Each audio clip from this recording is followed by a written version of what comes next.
बनाया था टूट गया, नावे बह गई। मैंने पूरा प्रयास किया सिमन, लेकिन प्रकृति से कौन जीता है?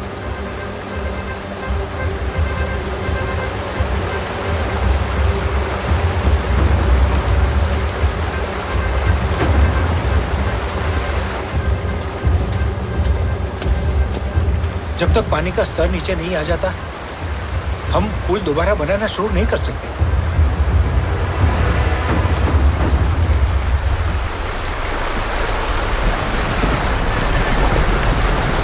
उस किनारे पर बहुत हलचल है।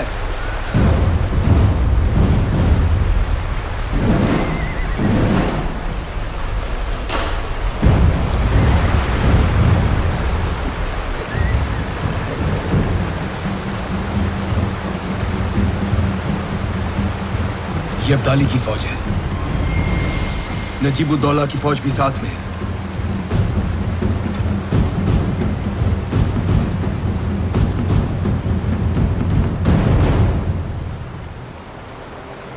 ये दूसरे ध्वज किसके?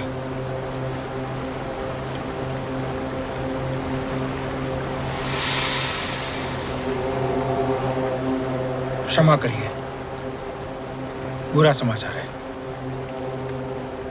वो दूसरे ध्वज शुजाउद्दौला के हैं। उसे हाँ कहने के बाद जाहिर है वो पलट गए हैं।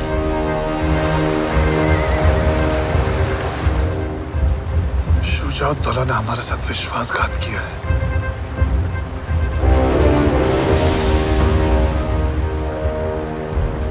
हमारे साथ सूरजमल जी हैं।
लगातार 1 महीने तक नदी के उस पार की अफगानी फौज और हम बस एक दूसरे को ताकते रहे।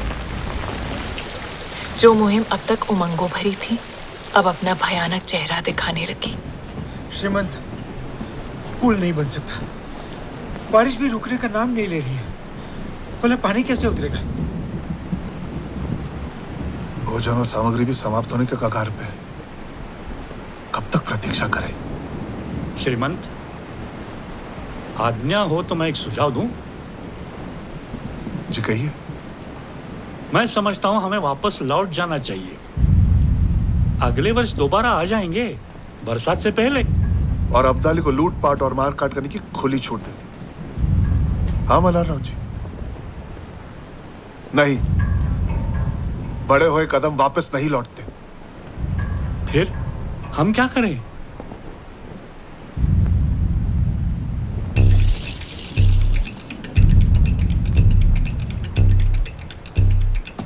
अगर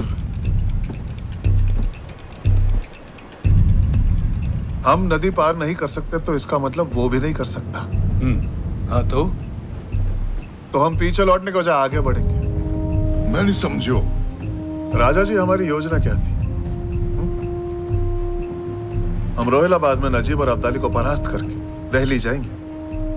लेकिन अब क्योंकि हम यमुना पार नहीं कर सकते, हमारे पास आगे बढ़ने का एक ही रास्ता है।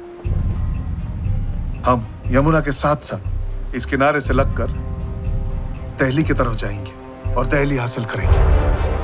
और एक बार दिल्ली पे अधिकार जमा लिया तो हम वहीं से यमुना पार करेंगे और अब्दाली पर हमला बोल देंगे। ये बहुत अच्छी योजना है श्रीमंत। अच्छी है, सच ही अच्छी है। लेकिन काका, भोजन सामग्री के बिना हम दिल्ली तक पहुंचेंगे कैसे? सूरजमल जी, मल्हाराव जी, इस तरफ कोई ऐसा है जिसे संपर्क कर सकते हैं? जी, अब मदद के लिए कोई नहीं बचा। हम यहाँ के सारे राजाओं से संपर्क कर चुके हैं। एक संभावना हते सकीना बेगम पति के गुजरबे के बाद वो ही गद्दी संभालत रही है, लेकिन काव पे भरोसा ना करे और गठबंधन फटबंधन पे विश्वास ना रखे। सही कह रहे हैं। आप कहें तो मैं जा सकती हूँ।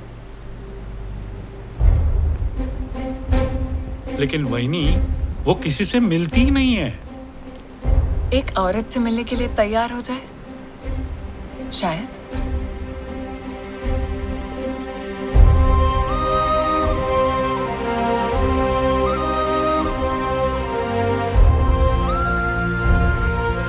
आपको जाना चाहिए।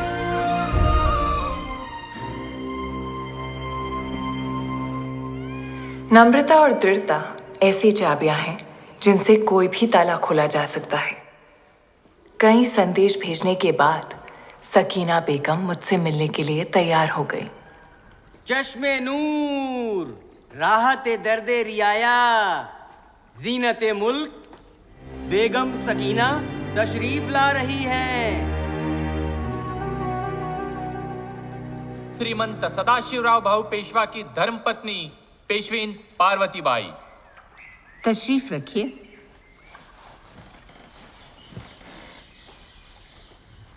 मुझसे मिलने के लिए धन्यवाद। आप हमसे क्या चाहती हैं? ज्यादा कुछ नहीं, बस मेरी सेना के लिए कुछ दिनों का रसद साधन सामग्री, ताकि हम दिल्ली जा सके। बहुत उम्मीद लेकर आई हूं कि आप मदद करेंगी। एक बार हमने आपकी फौज को यहाँ आने दिया तो उन्हें हमारा तख्त पलटने में देर नहीं लगेगी। बेगम आपा, जरा सोचिए, अगर पेशवा की नजर आपकी सल्तनत पर होती तो वो अपनी फौज भेजते, अपनी पेशवीन को नहीं। मैं तो आपके पास दोस्ती का हाथ बढ़ाने आई हूं। पार्वती बाई, दोस्तों से ज्यादा डर लगता है। आप दिल्ली क्यों जा रही हैं? अहमद शाह अब्दाली को रोकने। तब तो और भी मुश्किल है।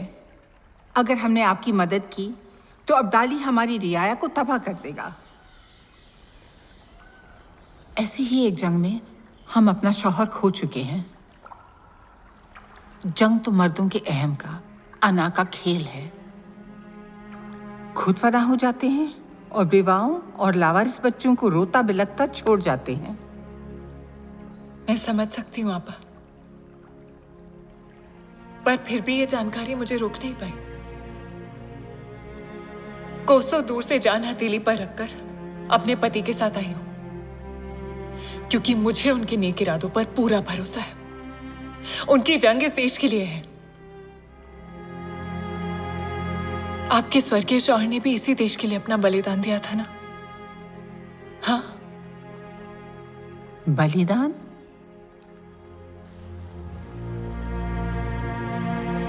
हाँ, बलिदान दिया उन्होंने। और अब आप अपनी रियासत उन्हीं की तरह बखूबी चला रहे हैं। हाँ आपा, मैं जानती हूं कि ठीक मेरी ही तरह आप भी किसी शाही खानदान से नहीं हैं, और ना ही आप किसी नवाब की बेटी हैं। हम दोनों आम आदमी का दर्द समझते हैं, है ना? जंग में सबसे ज्यादा नुकसान तो उन्हीं का होता है। उन्हें बचाने के लिए हमें एकजुट होना ही पड़ेगा। हमारे मरहूम शौहर का भी यही मानना था, और इसी वजह से वो जान खो बैठे। अगर आज वो जिंदा होते और मैं उनसे मिलने आती, तो क्या उनका जवाब भी इनकार में ही होता? वो क्या कहते, इतना बता दीजिए, मैं लौट जाऊंगी।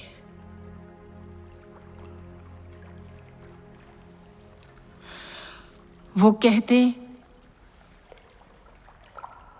फख्र की बात है पार्वती बाई, आपने उस अब्दाली को रोकने के लिए इतना लंबा फासला तय किया,